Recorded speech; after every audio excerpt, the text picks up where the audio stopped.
पण इकडे येण्यासाठी भाग्य लागतं. भाग्यात असेल तरच इकडं पावलं वळतात.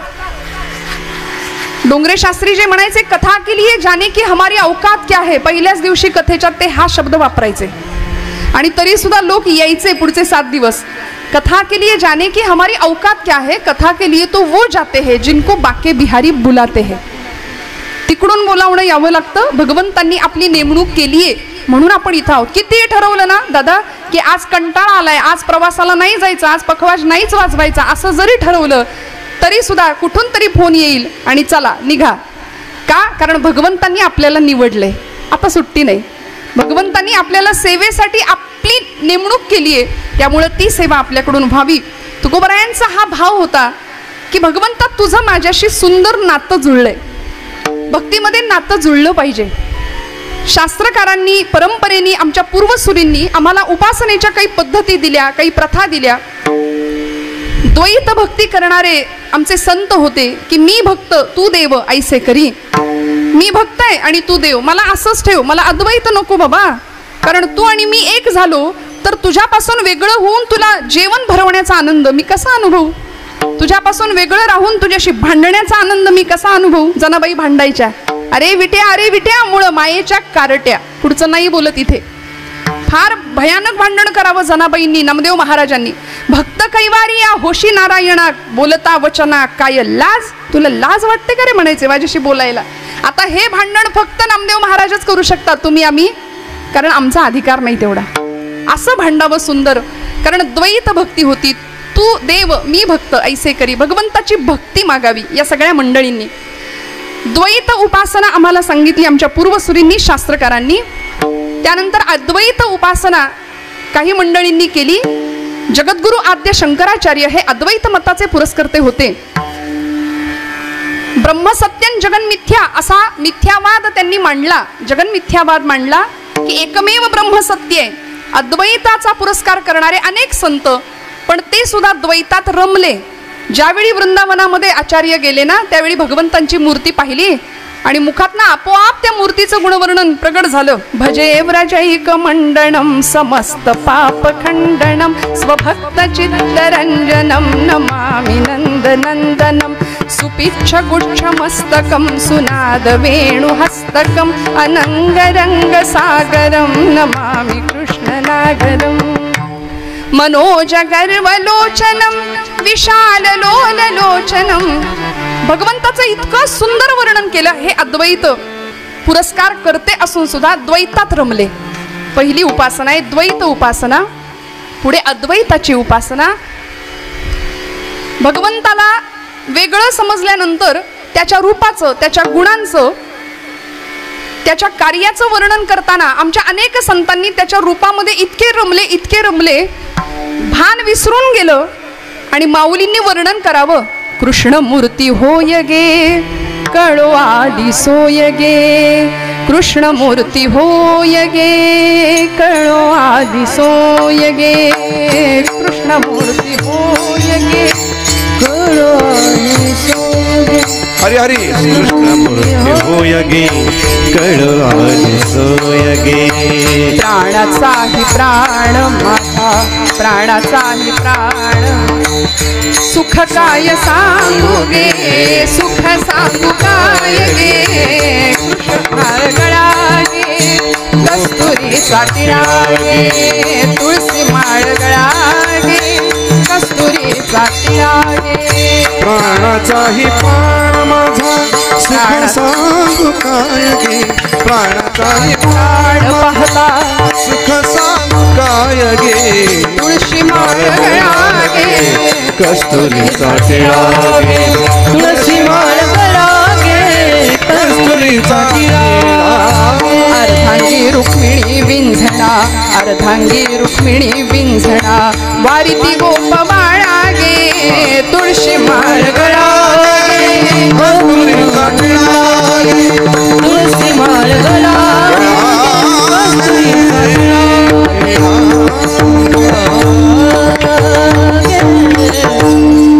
भक्तीमध्ये सगुणाच्या पूजेमध्ये संत आमचे रमले. द्वैत उपासना, अद्वैत उपासना की मी आणि तू दोन नाही, मी तूपणाची झाली बुळवण, एका जनार्दनी श्रीदत्त ध्यान, मी आणि तू एकच आहे देवा. अशी सुंदर अद्वैताची उपासना आमच्या पूर्वसुरींनी आम्हाला दिली. आणि तिसरा उपासनेचा प्रकार आहे अद्वयत्व, ज्यामध्ये मी आणि तू देवा एकच आहोत हे मला माहिती आहे, मला कळतंय, तरी सुद्धा तुझ्यापासून वेगळं होऊन तुझी भक्ती करण्यामध्ये जो आनंद आहे ना, त्याला अद्वयत्व असं म्हटलंय बरं का. मला सांगा, पंचपक्वान्नांनी भरलेलं भोजनाचं ताट समोर आहे. आपण जागे आहेत का सगळे? महिला मंडळ सगळे जागे आहेत ना? छान भूक लागली आपल्याला. पंचपक्वान्नांनी भरलेलं ताट समोर आहे. ताटातला घास आनंद कधी देईल? नक्की पोटात गेल्यावर आनंद देईल की तोंडात असताना आनंद देईल? हा, परवा एके ठिकाणी असं मी विचारलं बरं, प्रस्तावना करत होते, म्हटलं ताटातला घास आनंद कधी देईल? पोटात गेल्यावर की ओठात असताना, तोंडात असताना? समोरून उत्तर आलं पोट भरल्यावर. 2 ऑप्शन दिले होते, तिसरा ऑप्शन निघाला. काही मंडळी असे असतात श्रोतृवर्गांमध्ये, शिक्षकांनी गुरुजींनी विद्यार्थ्यांना प्रश्न विचारला, वर्तमान काळ, भूतकाळ आणि भविष्यकाळ 3 काळांचं चांगलं चाललं होतं शिकवणं, मराठी भाषेचं व्याकरण. मग मुलांनो, काल रात्री मला जेवायला नव्हतं, या वाक्यामध्ये कुठला काळ आहे? उत्तर अपेक्षित होतं नव्हतं, नाही का, भूतकाळी वाक्य आहे. पुढचा मुलगा म्हणला, गुरुजी दुष्काळ आहे, साधी गोष्ट आहे, काल रात्री जेवायला नव्हतं, दुष्काळ आहे. त्यामुळे असा श्रोता समोर असला की वक्त्याची पंचायत होते. वक्ता वक्तानो हे श्रोते विण, आपण सगळे सुज्ञ आहात, सुहृद आहात, सद्भावनाशील मंडळी आहात, याची मला जाणीव आहे. काय झालं? अद्वयत्व, पोटातला घास हा तोंडात असताना आनंद देतो. साखर खाल्ल्याशिवाय त्याची चव कळत नाही. गोड आहे असं म्हटल्याने भागत नाही. त्यामुळे भगवंता, तुझ्या भक्तीचा आनंद घेतल्याशिवाय माझं पोट नाही भरणार. म्हणून तुझ्या समोर उभं राहून मला तुझं गुणगान गायचंय, मला तुझ्या समोर उभं राहून तुला जेवण भरवायचंय, तुला नैवेद्य अर्पण करायचंय, तुझ्याशी भांडायचंय. अशी सुंदर भक्तीची परिसीमा या सगळ्या संतांनी गाठली. म्हणून तर तुका म्हणे, होय मनाशी संवाद आपुलाची वाद आपणासी, या सिद्धीपर्यंत पोहोचता आलं. साधकावस्था ते सिद्धावस्था हा प्रवास करताना तुकोबराय ज्या अवस्थेला पोहोचले, आता भगवंताचे आभार मानायची वेळ आली की देवा, माझ्या आयुष्यामध्ये तू मला अशा अवस्थेला नेऊन पोहोचवलंस, तू माझ्या आयुष्यात आलास, तुझं माझं सुंदर नातं निर्माण झालं. आता हे निर्माण झालेलं नातं असंच टिकलं पाहिजे, म्हणजेच मला क्षेम दे भगवंता. मागणी करतात क्षेमाची अभंगाच्या प्रथम चरणापासून. आता माझ्या भावा, आता माझ्या भावा, आता माझ्या भावा, आता माझ्या भावा, आता माझ्या भावा, आता माझ्या भावा, आता माझ्या भावा, आता माझ्या भावा.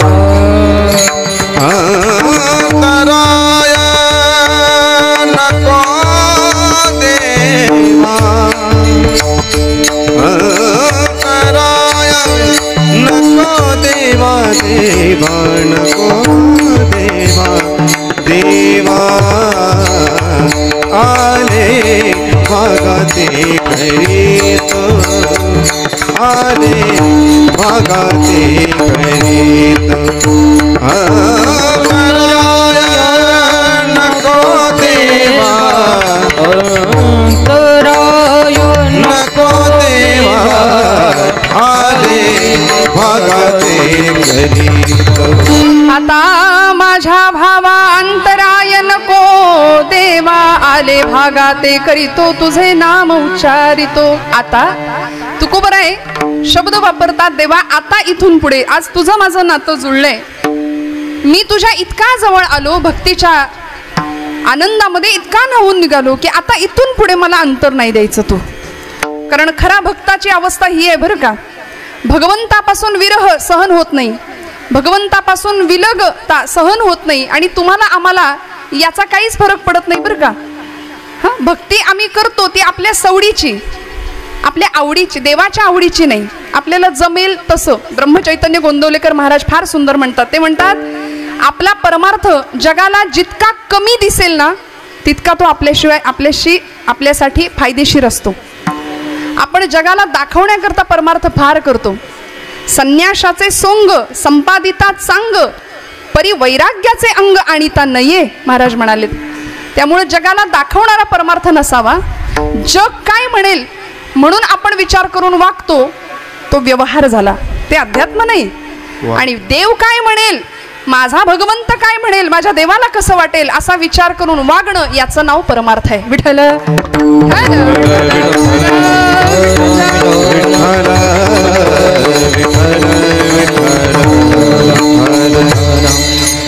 त्यामुळे परमार्थाच्या प्रांतामध्ये जर आम्हाला पाऊल ठेवायचं असेल ना, तर भक्तीची सुरुवात, त्या भक्तीमध्ये भाव असला पाहिजे.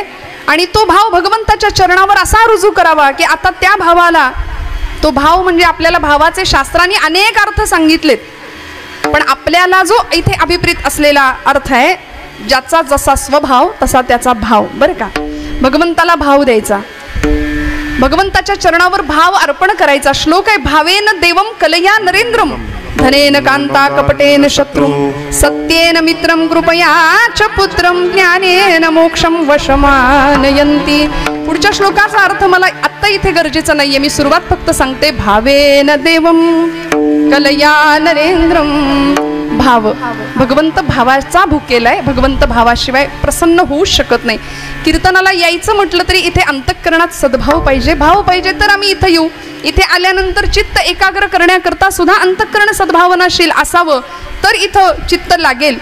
बऱ्याच जणांचं काय असतं, कीर्तनामध्ये शास्त्रचर्चा, तत्वज्ञान, वेदांत, सिद्धांत असं काही कीर्तनकार बोलायला लागले की अनेक श्रोत्यांना असं वाटतं याचा आणि आमचा काडीभर संबंध नाही, याच्याशी आमचं काहीच घेणं देणं नाही. हे असं वाटणं, हे असं म्हणणं म्हणजे अगदी लास्ट स्टेजला असलेला पेशंट डॉक्टरशी माझं काहीच घेणं देणं नाही असं म्हणतो. हे असं झालं बरं का, एवढा मोठा विनोद आहे हा. म्हणून विनोदाची अपेक्षा जर या धर्माच्या मांडवामध्ये आपण केली, बऱ्याच जणांचं होतं काय, डोक्यावरून नाही मंडवावरून जातं काही गोष्टी. सांगायला गेलं, लोकांना विनोदाची अपेक्षा कीर्तनामध्ये फार राहते. त्यामुळे आयुष्याचा विनोद व्हायचा नसेल तर इथं वृत्ती अंतर्मुख होणं गरजेचं आहे. आम्ही सध्या खूप बहिर्मुख झालो, सगळं बाहेर लक्ष आहे हो, आतमध्ये कधी डोकावणार. बोलतो का कधी आपण आपल्याशी? तुकोबरायांनी भगवंताला योगक्षेमाची अपेक्षा केली आहे. शास्त्रकारांनी योगक्षेमाचा अर्थ सांगितला, अप्राप्यस्य प्रापणम योगः क्षेमः तद्रक्षणम. अर्थ सांगते, आयुष्यामध्ये अशक्यप्राय असलेली गोष्ट अचानक घडणं, याला योग म्हणतात. बरं का, योग आपण म्हणतो ना योगायोग. आज आमच्या साथीला गुरुजींसारखी मंडळी, हा योग आहे आमच्या आयुष्यातला मोठा योग. आणि मिळालेला योग कायम टिकणं, वर्धिष्णू होत राहणं, वाढत राहणं, त्याला क्षेम असं म्हटलंय, त्याला क्षेम असं म्हटलंय. तुकोबराय भगवंताला म्हणतात, तू मला मिळालास, हा माझ्या आयुष्यातला योग आहे. आता माझ्या भावा अंतराय नको देवा, हा क्षेम तुकोबराय भगवंताला मागतायत, क्षेमाची मागणी केली. माझ्यापासून दूर जाऊ नको देवा, मला विरह सहन नाही होणार.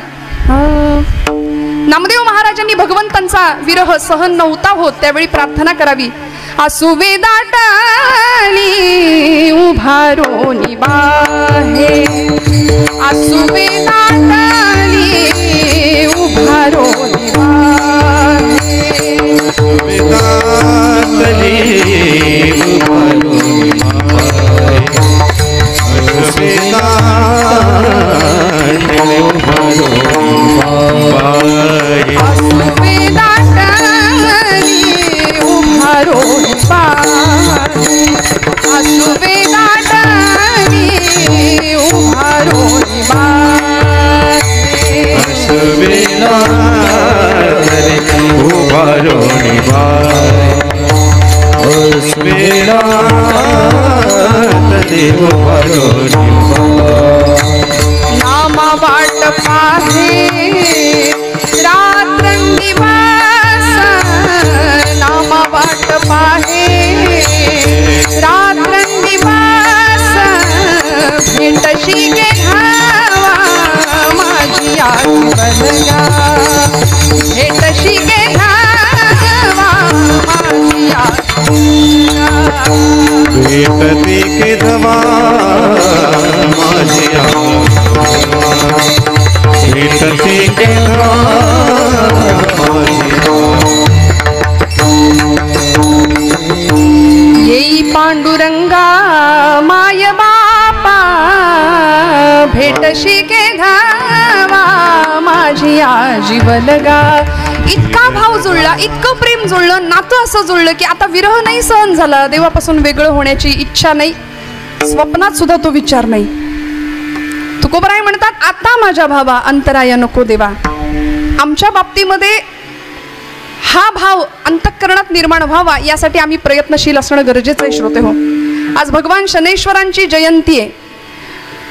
त्या देवतेचं चरित्र, त्या देवतेचं गुणवर्णन, त्या देवतेचं नाम मुखात यावं.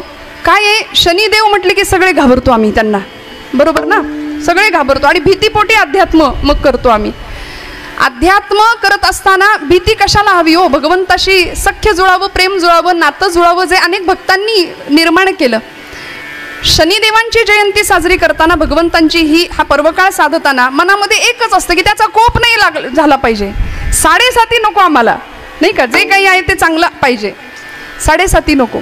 पण भगवान शनिदेवांच्याही म्हणजे सगळे देव त्यांना घाबरतात, सगळे असुर त्यांना घाबरतात, देव दानव नाग यक्ष सगळेच जर त्यांना घाबरतात तर ते कुणाला घाबरतात? त्याचं उत्तर असं आहे, मनोजवम मारुततुल्य वेगम जितेंद्रियम बुद्धिमतां वरिष्ठम वातात्मजं वानरयूथ मुख्यम श्रीरामदूतं शरणं प्रपद्ये. महारुद्र, महाबली, ते रुद्राचा अवतार आहेत ना भगवान मारुतीराय. त्यामुळे शनिदेव हे मारुतीरायांचं नमन करतात, आराधना करतात, कारण ते रुद्राचे अंश आहेत, महारुद्राचा अवतार आहे तो. ज्यावेळी भगवान शनिदेवांचा जन्म सूर्य आणि छाया यांच्या पोटी झाला ना, दक्षाच्या अनेक मुलींपैकी एक मुलगी, तिचा विवाह भगवान सूर्यदेवांशी झाला आणि सूर्यदेवांच्या तेजाचा प्रताप किंवा ते तेज सहन न झाल्यामुळे त्या मुलीने आपली छाया निर्माण केली, आपली प्रतिकृती निर्माण केली. आणि छाया म्हणजे सावली. सावली माणसाची कशी असते? काळी असते ना, सावली काळी असते.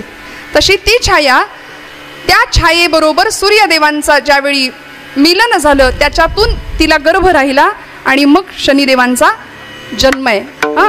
त्यामुळे शनिदेव हे रंगानी वर्णानी काळे. मग असा काळा मुलगा माझ्या पोटी कसा काय जन्माला आला याचा विचार सूर्यदेवांनी केला आणि हा मुलगा माझा नाहीच म्हणून छायेला खूप त्रास द्यायला सुरुवात केली. हा मुलगा माझा नाहीच आहे, माझ्या पोटी जन्माला आलेला. त्यामुळे लहानपणापासून शनिदेवांच्या मनामध्ये सूर्याविषयी म्हणजे आपल्या पित्याविषयी शत्रुत्व. त्यामुळे सूर्य आणि शनी यांचं जमतच नाही कधी. भारतीय अध्यात्मशास्त्र आहे, भारतीय ज्योतिषशास्त्र आहे, त्या ज्योतिषशास्त्रामध्ये शनी ग्रहाला अनन्यसाधारण असं महत्त्व आहे, नाही का? शनीची वक्रगती, शनीची वक्रदृष्टी आपल्यावर पडता कामा नये. प्रत्येकाच्या आयुष्यामध्ये तो काळ असतो शनीच्या वक्रदृष्टीचा, नाही 7.5.